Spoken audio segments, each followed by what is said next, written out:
I think I know Kerry has a view of representing the organization, but I think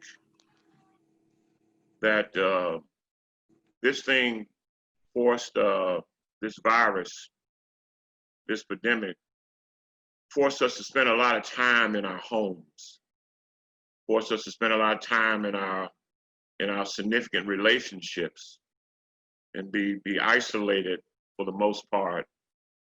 And isolation isn't necessarily a bad thing. And I think in this period of isolation, it's a time for people just to have some soul searching, white people and black people, poor people and wealthy people.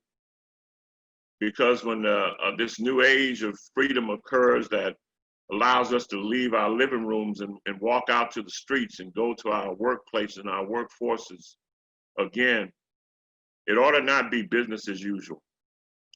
We ought to see something different in the people's whose eyes we look in every day, regardless of who those people are. We ought to see the needs of children that need, and not just be thankful that our own children have. And I think it ought to be a new day. I think it ought to be a time of celebration, but also restoration for all societies and all people. I think this platform must continue. It's a dialogue.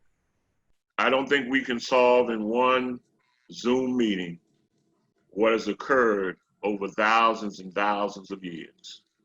I don't think we can solve it that way. I think we have to keep the dialogue going. We have to keep the dialogue.